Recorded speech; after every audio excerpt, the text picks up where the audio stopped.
est 23h, bonsoir à tous et merci de votre attention. Voici les titres à la une de l'actualité ce samedi. Les passations de charges se poursuivent au niveau des ministères. Aux affaires étrangères, l'ex-ministre Albert Flindé cède son fauteuil au tout nouveau ministre chargé de conduire ce portefeuille ministériel, Kandia Camara, qui sera secondé dans ses tâches par le ministre délégué à l'intégration africaine, Alcide Djedje.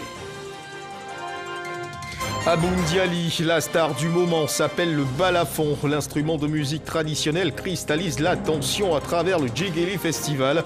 Après le Djeboloy de Toro, désigné meilleur groupe balafon à l'issue de la compétition, on connaît désormais le nom de la meilleure danseuse de ce festival. Son nom, Maïmouna Koulibaly. Dans l'actualité internationale, les électeurs béninois iront aux urnes demain dimanche 11 avril pour élire leur président de la République. Une élection sous tension du fait de la non-participation au scrutin de plusieurs leaders de l'opposition. Des incidents ont été enregistrés. Dans cette édition, le compte-rendu de nos reporters dépêchés au Bénin pour la couverture de ces élections. Voilà pour l'essentiel. Oui, bonsoir à tous. Nous le disions à l'instant, il y a eu passation de charges au ministère des Affaires étrangères. L'ex-ministre Albert Flindé cède son fauteuil au tout nouveau ministre chargé de conduire ce portefeuille ministériel, Kandia Camara, qui sera secondé dans ses tâches par le ministre délégué à l'intégration africaine, Alcide Djedje. C'était en présence de notre reporter, Serge Colléa. Après 10 mois passés à la tête du ministère de l'intégration africaine et des Ivoiriens de l'étranger, Albert Flindé passe la main. L'ex-locataire du 22e étage de la Tour C de la cité administrative d'Abidjan salue l'engagement de ses anciens collaborateurs, félicite son remplaçant avant de passer en revue les grands chantiers de ce département ministériel sous sa conduite. Je voudrais inviter l'ensemble du personnel du ministère, naturellement, à accompagner Madame le ministre d'État pour la réussite de la mission qui lui a été confiée par le chef de l'État, son Excellence M. Alassane Ouattara. L'ex-ministre de l'Éducation nationale, de l'enseignement technique et de la formation professionnelle sera secondé par Alcide Djedje, ministre délégué chargé de l'intégration.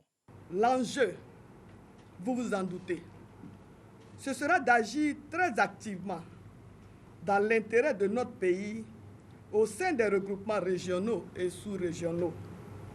Nous pouvons compter dès lors sur la dimension et l'entregent de son Excellence, Monsieur le ministre Alcide Djedje, homme de dossier, rompu aux arcanes de la diplomatie, dont la notoriété mondiale nous honore.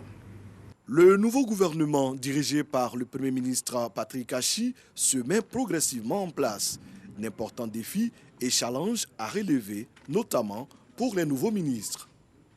Voilà, loin des passations de charges et des signatures de parapheurs, le commandant supérieur de la gendarmerie nationale, le général de corps d'armée, Alexandre Appalo-Touré, lui sensibilise sur les dangers liés à la mauvaise conduite sur les routes qui ont pour conséquence les accidents de la route. Il s'est rendu sur les routes pour sensibiliser les usagers de la route au respect du code de la route. Occasion pour lui également d'aller à la rencontre du groupement de sécurisation routière pour s'imprégner de leur façon de travailler. Abou Sanogo. Le commandant supérieur de la gendarmerie nationale, le général de corps d'armée Alexandre Appalo-Touré, visite le groupement de sécurisation routière. Ces déplacements, Alexandre Appalo-Touré l'a effectué pour voir comment ces hommes chargés de la sécurité sur cet axe exécutaient leur mission. Il leur a donc donné des instructions en vue d'améliorer leur performance sur le terrain. Le commandant supérieur de la gendarmerie nationale n'a d'ailleurs pas hésité à leur donner l'exemple en matière de police de la route. En effet, constatant la montée du taux d'accident de la route pendant le week-end pascal, il a profité pour échanger avec quelques voyageurs. Alexandre Appalo-Touré les a sensibilisés sur leurs responsabilités en tant qu'usagers de la route, au même titre que les conducteurs. Ce véhicule-là, la vitesse maximum, il ne doit pas dépasser sur l'autoroute ici 90 km à l'heure. Et il roule à 120, voire 140 à l'heure. C'est-à-dire qu'ils tendent vers le double de la vitesse normale qu'ils doivent faire. Donc le premier qui doit défendre sa vie, c'est le passager. C'est le passager qui doit dire « je ne vais pas mourir dans un véhicule ». Vous avez compris? Quand il fait le surnom comme ça, vous refusez. C'est votre droit. Défendez vos vies. Défendez vos vies, les passagers. Défendez vos vies. Quelques jours avant, Le général de corps d'armée Alexandre Apalo Touré était à Korogo, où il s'est entretenu avec le conducteur de mototaxi. Il faut porter les casques, il faut vous protéger. Nous, on veut que vous puissiez vivre. Quand nous, on vous laisse rouler sans casque, ça veut dire qu'on n'assume pas notre responsabilité. Normalement, c'est comme si nous-mêmes on viole la loi. Aidez-nous, donnez des conseils aux uns et aux autres pour se mettre en règle. Notons que le groupement de sécurisation routière a pour mission d'assurer la sécurisation de l'ensemble du réseau routier et autoroutier, de ses installations et services annexes, ainsi que de ses emprises. Et on a malheureusement dénombré plusieurs accidents au cours de la semaine pascale ou de la Paquinou, si vous préférez. Quand vient l'instant justement de la Paquinou dans les villages du centre de la Côte d'Ivoire, on pense progrès. Dans le village d'Adaou, dans la région de Toumoudi, Paquinou a été le prétexte pour poser les préoccupations du village qui ont été identifiées. Un centre de santé et un château d'eau. Cadres, filles et fils de ce village, à travers la mutuelle de développement, vont contribuer à la réalisation de ces projets. Le reportage est signé Eugène Atoubé. Au bout de cette route, un village nommé Adaou. Il est plus de 15 heures ce dimanche, fête de Pâques, quand nous y arrivons. Adaou Ngban, comme l'appellent ses fils et ressortissants, est un village de la sous-préfecture de Kouébo dans le département de Toumoudi, réinstallé sur un nouveau site. Depuis 9 heures le matin de ce dimanche de Pâques, se tient la grande réunion dirigée par la mutuelle de développement de cette localité à la demande du chef de village Nana Yaokan II. Réunion inscrite au programme du Paquinou et préparée sur une année entière par l'ensemble de ses cadres, filles et fils. On est sur un nouveau site, il y a l'électricité. Mais en dehors de l'électricité, il y a beaucoup de choses qui manquent, telles que le dispensaire, un château d'eau, un foyer de jeunes. On a besoin de tout, tout est à refaire. Tout n'est pas luisant. Nous sommes dans la mouvance. J'attends beaucoup de mes administrés, mais aussi de l'État. À ce Paquinou 2021 à Adaou Ngban, la rencontre sur les questions du développement et du progrès était fondamentale. Les Paquinoufouais venus d'Abidjan et des autres localités du pays, autant que les populations du village, en mesuraient l'intérêt et la portée. On n'était ni dans la ferveur culinaire, ni dans l'ambiance tapageuse, soutenue par la musique du terroir. Pour autant, chaque habitation a pris ses dispositions pour vivre ce Paquinou dans sa totalité. Et pour être en phase avec l'esprit de Paquinou, la grande réunion était le beau prétexte pour associer à la réflexion sur le développement et le progrès, le festif et le culturel. Entre deux points inscrits au débat, des prestations d'artistes et à la fin, un concours à Oulaba et Taoula Clamant dans une optique de valorisation de la femme et des canons de beauté en vigueur chez le peuple baoulé, autant chez les femmes que les hommes. On s'active aussi pour que les cotisations rentrent, pour qu'on puisse véritablement avoir notre centre de santé, une maternité, pour que nos femmes puissent aussi se faire les consultations prénatales et puis avoir des accouchements dans de bonnes conditions. Il y a toujours un bénéfice à aller à Paquinou. Chaleureuse retrouvailles, premier contact avec la grande famille, rencontres amoureuses et divers contacts à valoriser selon la motivation, ressourcement spirituel ou encore découverte de la tradition avec bonheur et émerveillement. Je suis avec ce jeune homme qu'on appelle Salomon, qui est venu ici à Daou pour la fête de Pâques, qu'on appelle Paquinou, en pays baoulé. Il a pu découvrir un pan de la culture traditionnelle de ce village, surtout comment est-ce qu'on fabrique le vin de Rognier. Il a regardé, il a vu, il a apprécié et il est touché par ce qu'il a découvert dans son village qu'il ne connaissait pas auparavant. Paquinou 2021 à Adaou Ngban a été un moment de bonheur partagé.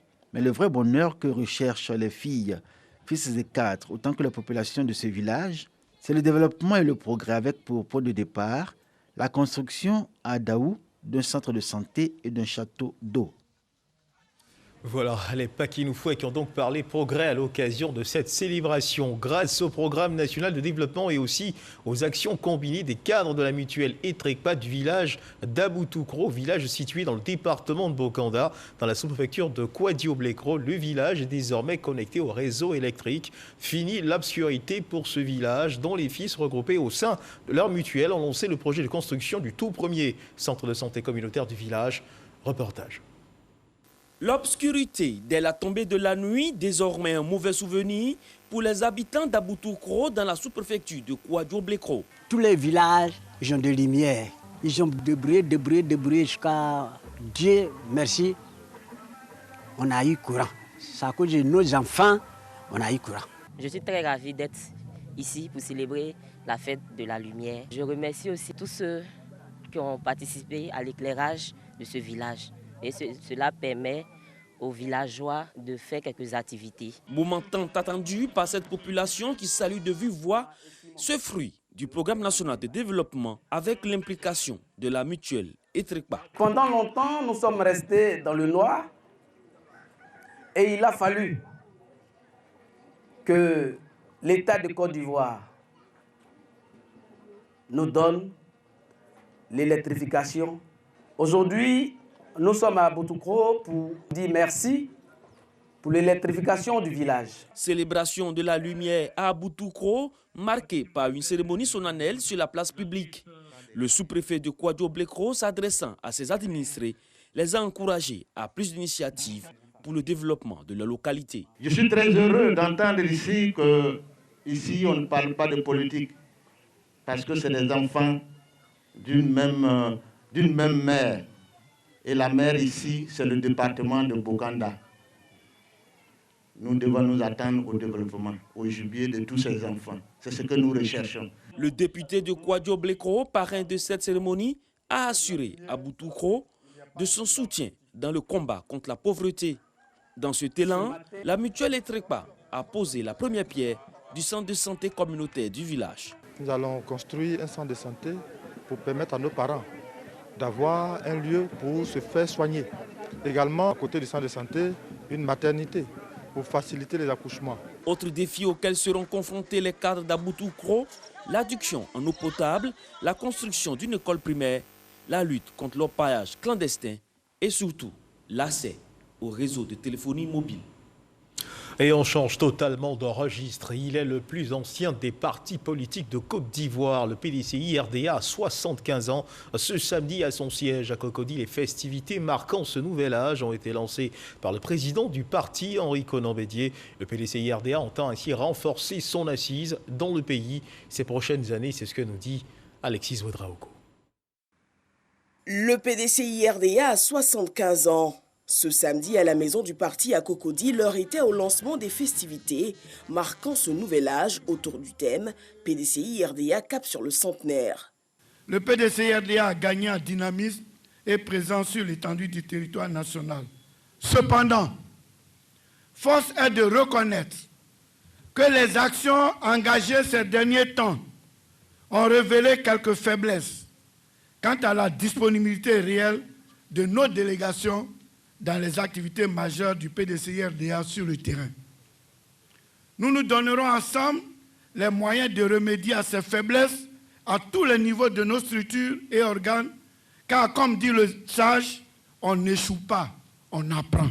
4 militants ont été élevés au rang de grands officiers dans l'ordre du Bélier pour leur engagement au parti. Pour cette célébration, le PDCI avait à ses côtés plusieurs membres de la plateforme de l'opposition venus exprimer leur soutien. Pour Henri Konan Bédié, le PDCI-RDA doit aujourd'hui consolider son assise dans le pays. La Côte d'Ivoire tout entière compte sur nous pour ramener la paix, la concorde, la fraternité entre nos peuples et le vrai développement économique et social.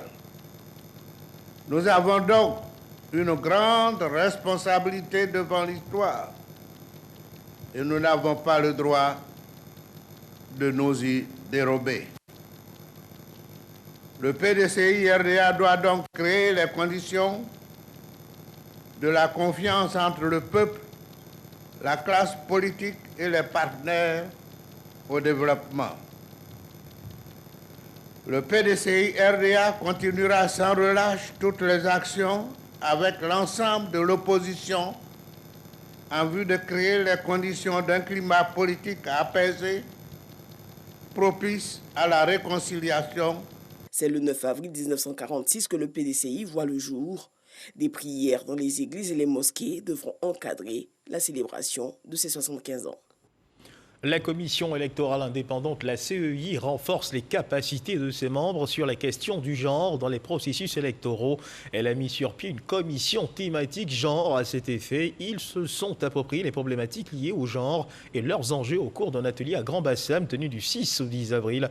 Didier Nguessan nous en parle. La question du genre n'est pas que l'affaire des partis politiques. La commission électorale indépendante, CEI, entend l'intégrer également dans son plan d'action. Elle s'est dotée d'une commission thématique genre en collaboration avec ONU Femmes Côte d'Ivoire. Les membres de cette commission sont formés en vue de piloter efficacement la stratégie genre. Quand nous faisons les élections, nous voulons savoir combien de pourcentages de femmes ont voté et combien de pourcentages d'hommes ont voté. Donc il faut avoir des statistiques fiables, conformément aux lois qui ont été votées, arriver à ce qu'en Côte d'Ivoire, un jour, puisse avoir parité entre hommes et femmes aux différents postes de responsabilité. Ce renforcement de connaissances va amener notre institution nationale en charge des élections à s'approprier les outils qui existent dans le cadre de la thématique genre et pour mettre en place des pratiques très sensibles du point de vue du genre en tenant compte des besoins spécifiques aussi bien des hommes que des femmes. Gérer la problématique du genre en matière électorale et connaître les enjeux qui y sont liés, tels sont entre autres les objectifs de la commission électorale indépendante. L'opérationnalisation de sa stratégie genre est évaluée à plus de 244 millions de francs CFA. Troisième titre de ce journal, direction le Bénin, où les électeurs béninois iront aux urnes demain dimanche pour élire leur président de la République. Une élection sous tension du fait de la non-participation au scrutin de plusieurs leaders de l'opposition. Des incidents ont été enregistrés dans certaines localités du pays. Le président de la Commission électorale nationale autonome lance un appel au calme. On en sait plus avec nos envoyés spéciaux à Cotonou, Michel Digré et Conan Bernabé. Dernier jour de campagne électorale au Bénin, les candidats lancent les dernières consignes de vote au cours de leur meeting de clôture. Pendant ce temps, sur les routes du Nord, l'armée est déployée pour disperser les manifestants qui empêchent l'acheminement du matériel électoral. La raison de la grogne, la non-participation au scrutin des figures connues de l'opposition. Au siège de la Commission électorale nationale autonome, le président de l'institution appelle au calme. À l'ouverture de la campagne électorale, il y avait bon espoir qu'elle se déroule dans un climat de paix, de fraternité et dans le respect des dispositions de la loi.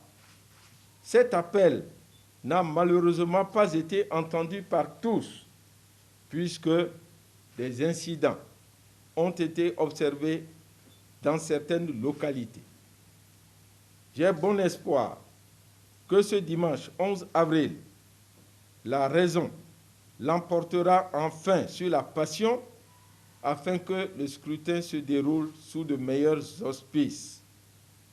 J'en appelle donc à l'esprit de patriotisme et au sens de responsabilité de chacun pour conjurer le mauvais sort. C'est dire donc que nous devons absolument éviter de commettre l'irréparable. Sur une vingtaine de prétendants au fauteuil présidentiel, seuls 3 dossiers de candidature ont été autorisés à compétir par le Conseil constitutionnel. Retour en Côte d'Ivoire, 10 mars 2021, 10 avril 2021. Voilà déjà un mois que l'ex-premier ministre Ahmed Bakayoko a tiré sa révérence.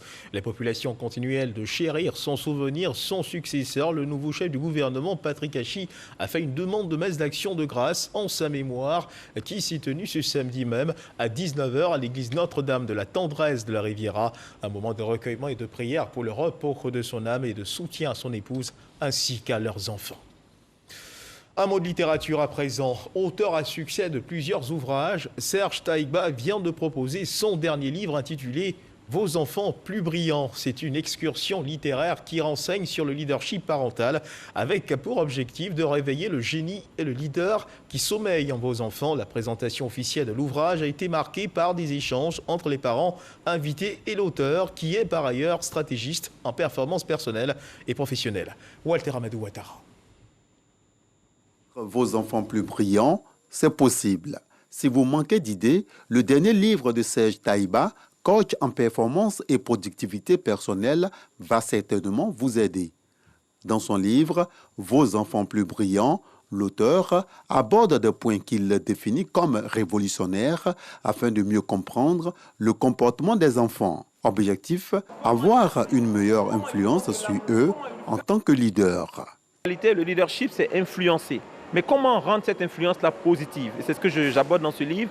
Donc comment le parent travaille sur lui-même, comment il développe une amitié, une véritable confiance entre lui et son enfant, et surtout comment il communique avec l'enfant au quotidien pour que l'enfant soit plein de confiance, pour que l'enfant soit motivé, pour que l'enfant soit engagé à se réaliser et à devenir le meilleur de lui. L'ouvrage est également une source d'inspiration de la promotion de techniques en leadership parental afin d'aider à réveiller le génie et la responsabilité qui sommeillent en vos enfants. Après la présentation officielle du livre, la série des questions-réponses suivie de la séance dédicace. Parlons à présent d'un festival culturel bien connu en Côte d'Ivoire. Il s'agit du Popo Carnaval de Beaunois qui en est à sa 40e édition. Une 40e édition qui court du 5 au 18 avril 2021 avec pour thème Popo Carnaval de Beaunois, la 40e édition au service du développement touristique pour une Côte d'Ivoire unie. Invités et festivaliers ont pris part à la cérémonie d'ouverture marquée par des animations et des représentations théâtrales. Patricia Omouetia. Il n'est pas aussi célèbre que le fastueux carnaval de Rio, mais avec cette 40e édition, le Popo Carnaval de Beaunois voit grand et compte s'internationaliser. Après une année d'arrêt en 2020 pour cause de Covid-19, le Popo Carnaval de Beaunois a repris de plus belle. Cette 40e édition, très attendue par les festivaliers, se veut plus innovante et festive. Fanfares, danse folklorique et animation ont meublé cette cérémonie d'ouverture. Véritable institution, le Popo célèbre les traditions et valorise la culture du royaume abourais et hiver. Cette célébration permet aux plus jeunes, aux enfants, aux plus petits de savoir ce qu'est la culture abourais. Et je crois que le Popo Carnaval est tout un prétexte pour pérenniser la culture abourais. Il y a le programme habituel du Popo. D'abord la retraite au flambeau, le concours Hébert, le concours à Wolaba et le défilé carnavalesque. En dehors de ça, il y a la journée de la jeunesse et l'innovation. Nous avons décidé cela pour faire la promotion de la jeunesse puis les former au civisme. À chaque entrée, nous avons un dispositif sécuritaire. Nous exigeons le port du masque avant d'entrer sur la voie commerciale. Et ensuite, nous avons les gels à main que nous donnons à tous les visiteurs avant d'entrer sur le site. Cette plateforme d'échange va aussi permettre aux commerçants locaux ou venus du Ghana et du Togo voisin de faire de bonnes affaires durant 2 semaines. La ville profite de sa proximité avec la cité balnéaire de Grand Bassam. Le Popo contribue à sa manière à réunir ses enfants autour d'un idéal culturel. Ce succès encourage les organisateurs à miser sur un partenariat avec d'autres structures à l'étranger. Restons dans le temps des célébrations populaires. Direction Gagnoa, où l'on parle du Djadjo Carnaval, un festival qui a refermé ses portes après des festivités riches en sons et en couleurs, durant lesquelles toute la culture de la région du Go et le riche patrimoine artistique de cette région se sont exprimés. Au cours de son apothéose pour cette 5e édition, les partenaires de cet événement culturel se sont engagés à lui donner les moyens afin que ce carnaval devienne une institution dans la région du Go, avec pour mission la défense et l'illustration de l'art, de la culture de cette région, séduisante par ses talents. C'est ce que nous révèle Eugène Atoubé. Au son du Djadjo, dans une chanson interprétée par le groupe Les Boss des Zouglous, le carnaval de la région du Go clôt sa 5e édition. Une apothéose heureuse, moins par la participation populaire que par l'objectif recherché par les organisateurs. Ce sont les amis de la culture de Gagnoa AGC qui œuvrent pour la valorisation du patrimoine culturel de la région du Go et en assure la promotion. Montrer aux populations l'importance de leur culture, comment on s'habillait, les danses et l'art culinaire, revenir à nos sources, à nos traditions, c'est quelque chose de très très très beau, très important. Les droits culturels, ce sont des droits que nous défendons. La municipalité de Gagnoa et les partenaires du Djadjo Carnaval s'engagent à œuvrer aussi pour que l'événement devienne une institution dans la région du Go. C'est à travers nos valeurs culturelles que Gagnou est reconnu sur le plan international. Il y a de quoi soutenir cet événement culturel. La zone de Gagnoua, nous avons beaucoup de jeunes sans emploi. Donc comment il fallait les aider à s'insérer dans la vie active? Il fallait qu'on passe par une formation. Et c'est cette formation aujourd'hui que le FDFP a apporté comme soutien au Djadjo Festival. Innovation majeure cette année, le Djadjo Carnaval a ajouté à ses objectifs l'insertion socio-professionnelle des jeunes. Et pour cette 5e édition, ce sont 50 jeunes, filles et garçons qui ont été formés sur le financement du FDFP dans divers secteurs d'activité. Je me suis lancé dans l'activité du Garba, le plat qu'aujourd'hui les Ivoiriens aiment beaucoup. Et aujourd'hui, nous amenons nombreux d'Ivoiriens à s'intéresser à cette activité-là.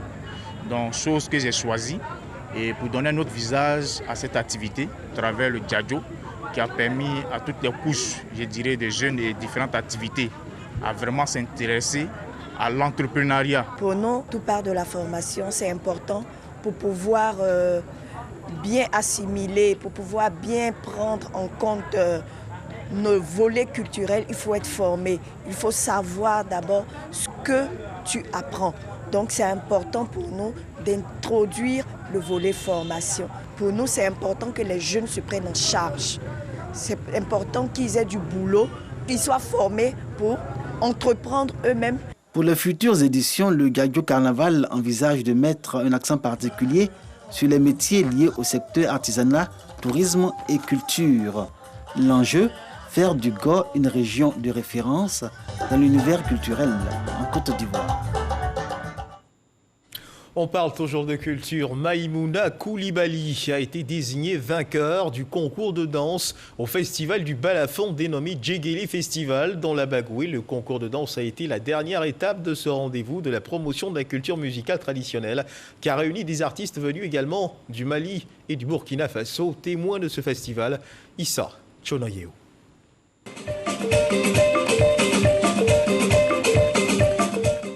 C'est elle, la meilleure danseuse du festival Djegeli, édition 2021. Maïmouna Koulibaly, grâce à sa vivacité et sa générosité dans l'effort, a eu les faveurs des membres du jury dans une compétition où 6 candidats étaient en lice. Après sa victoire, elle n'aspire qu'à une seule chose, bénéficier d'aide pour aller à l'école. Bien gagné, je suis très content. Moi, j'ai continué de danser le balafon. Malheureusement, je n'ai pas fréquenté. Je vous demande ce que vous pouvez faire pour moi, pour que moi, je reçu demain. Après la compétition du meilleur danseur du balafon, place au concert. Composé uniquement de femmes, le groupe Africama, toutes des étudiantes à l'INSAC, Institut national supérieur des arts et de l'action culturelle, fait son baptême du feu au Festival international du balafon.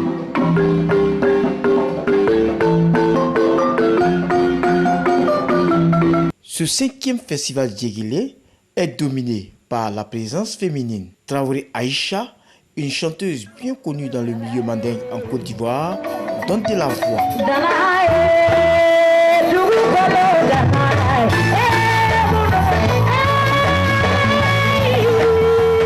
Habitué des grandes scènes, le groupe Djarabikan gratifie le public d'un récital riche et varié.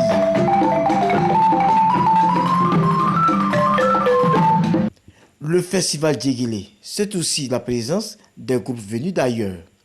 Djigia, une formation artistique du Burkina Faso, montre sa dextérité à jouer au balafon.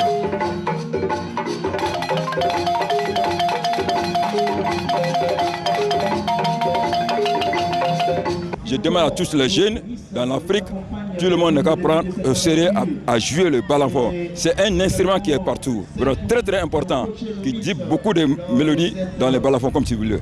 Artiste confirmé au pays des hommes intègres, Ramagoni confirme son talent.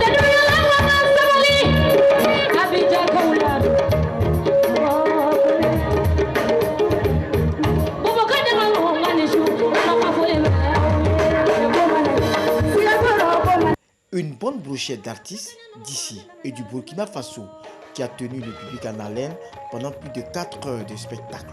L'apothéose du festival Djegeli est prévu ce samedi avec un autre concert. Le bonheur des populations de Boudiali. Et c'est sur ces images de pieds qui trépignent au son du balafon que se referment les pages de cette édition. Merci de nous avoir suivis. Je vous retrouve demain à 10h pour le flash d'information et à 13h dans le cadre du Dimanche Magazine. D'ici là, Dieu garde la Côte d'Ivoire.